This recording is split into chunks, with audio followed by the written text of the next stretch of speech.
Southwest 210, East, Southeast 120.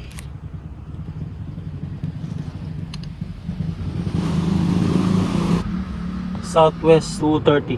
may mga kaibigan tayong may mga gamit na gadget kagaya ng satellite at saka yung scanner. Kaya sinabi nila ako na basahin ko raw itong lugar na to kung totoo ba at tugma ba doon sa mga nakita at natunto nila. Malaki download dito kaya request nila is basahin ko daw kung tutugma ba ito. Kung makita ito yung tuwid na kalsada, yung may pula na kulay, bago lang ito nakakonekta sa panahong 1972. At saka ito mga na nakasulat sa bandang right, ito yung daanan lang ng mga tao, kalabaw.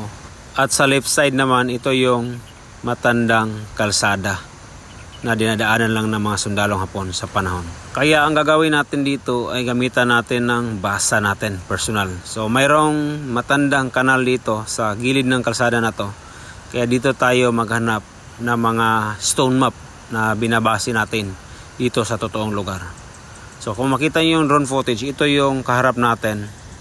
Ito yung na parte ang may malaking deposito daw. So titignan natin kung tugma ba dito sa kanilang mga natunton gamit yung gadget nila.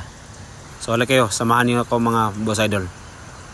Punta natin yung matandang kanal dito sa parte na ito. Itong nakadilaw na sketch, ito yung kanal at ang pula ay yung kalsada na matanda.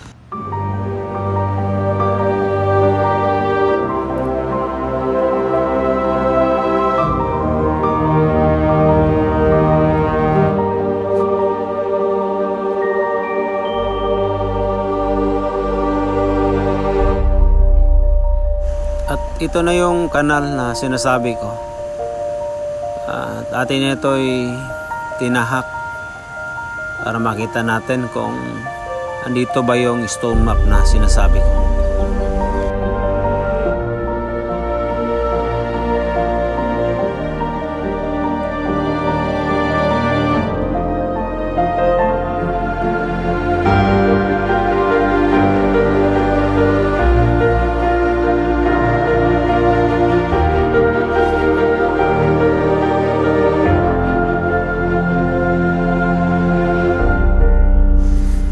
Marami din tayong napansin ang mga dot, mga kakaibang mga bilog kagaya nito.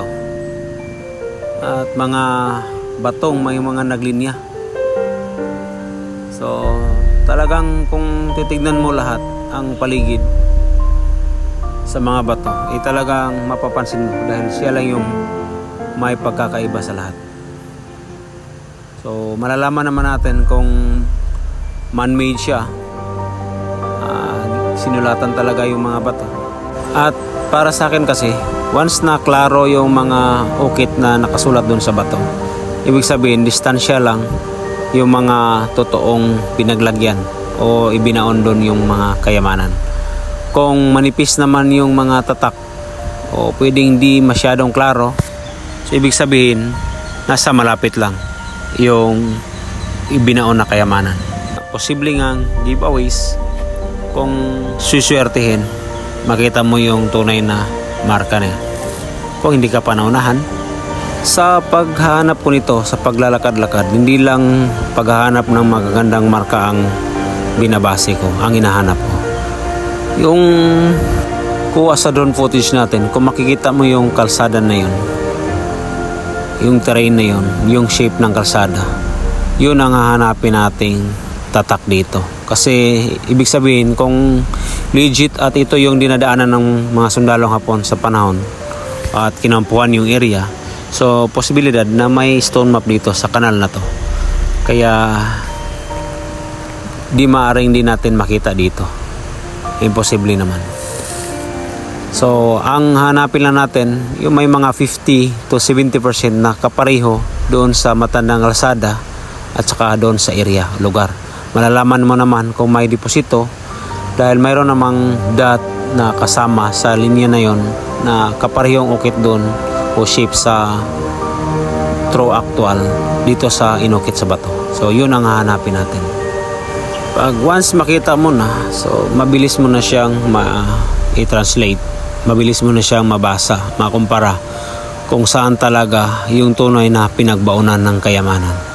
So, tignan nyo yung video hanggang sa dulo dahil di naman mawawala to. Di magagawang video to kung hindi makikita natin yung stone map. At ito, sigurado sa kabilang direction to at hindi naman siya kapareho doon sa actual area na pinakita ko sa inyo. So ito siya is nagpormang litrang T at hindi to siya bitak, kundi kung i-estimate lang natin, mayroon siyang mga kalahating inches ang pagkabaon ng ukit niya at saka may mga dot din. So hindi ito yung stone map, kaya maghanap pa tayo. At ang mas pinakamabilis, pinakamainam talaga kung magbasa ka sa isang lugar, lalong-lalo kung may history, may kasama kang dyan talaga lumaki, yung kabisado yung lugar, yun mabilis at sigurado. Magugulat yung mga land witness once na mabasa mo yung lugar at hindi mo pa kabisado at sinabi mo ganun na makikita, magugulat sila. Talagang masasabi nila, ba't mo alam na hindi ka naman sulit na taga dito? So natural, dahil sa stone map na pinagbasya natin compare doon sa area, so check na malalaman mo talaga kasi nakadeklara naman yan doon sa isinulat doon sa bato. At dito na parte makikita natin yung stone map. Kung makikita nyo yung paligid, yung mga bato, may mga tapyas, sinadyang binitak. At ito na yun, yung hinahanap natin stone map. May kakaibang dot na bilog. At kung makita mo yung gilid ng dot na to, na may linya, tignan mo yung paliko siya. Pino lang siya dito. So, ibig sabihin ito yung kurbang kalsada, ito yung landmark, ito yung mountain na talagang pinaglagyan ng deposito. At makikita nyo yung kalsada, to actual at dito. Pero kung i-compare natin doon sa ating nakita, nalaman natin doon sa terrain ng matandang kalsada to mountain, so parehong pareho. At mayroon pa palang segundang dot sa malaking dot na ito sa loob niya. So ibig sabihin may matandang kahoy or mga batong tinapok sa parte na ito. So yung mga natunto nila, dito lang siya banda. At sa nabasa ko ay distansya lang talaga siya. Halos aabot ng 50 meters yung distansya. So napakalayo, di ba? Kung makikita nyo dito sa bato, wala namang kakaibang dot dito. Maliban dito sa binasa natin. Kung tingnan nyo yung bato, ayan. Walang dot dito sa natunto nila compare dito sa nabasa ko. At saka kung makita nito yung sinasabi kong kanal kanina, inukit din dito ang kanal at sa kalsada. Kaya tumugma siya ng sakto dito sa actual area at saka dito sa binasa natin. So kunan natin ang degree sa compass, i-compare natin at ito yung resulta. Southwest 210, East Southeast 120.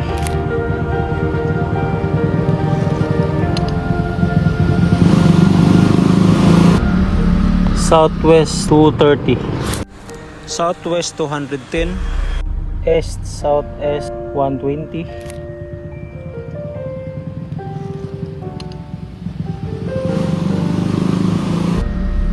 Southwest 230. At ito pa yung idagdag ko sa inyo mga boss. Kung makita niyo yung kalsada, magkaharap bawat linya niya, di pa papasok sa kurbada. Ito siya. Lagyan natin ng sketch para makita niyo. At doon sa parteng nakaukit sa bato na sinasabi nating stone map, ito siya ang kapareho. Sa bato na inukit, malaking straight line ang ginawa nila dito at maliit lang yung ginawang kurba na may dot sa tabi. At sa actual, ito siya ang laki niya. At magkaharap yung tuwid niya dito sa actual. Ito siya.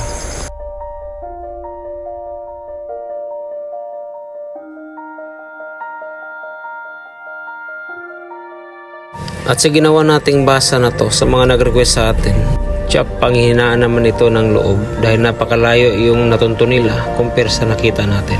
At dahil napakalayo yung turo ng satellite at saka scanner na ginamit nila, tsak di ko yung naituro ng scanner sa kanila compare doon sa natunto natin. Gamit yung basa natin, nahanap yung stone map at kinumpara doon sa tunay na area na pinaglagyan ng sinasabing malaking kayamanan. At maraming salamat po. Sana nakasubscribe kayo sa Waway Official Hunter or alias Waway.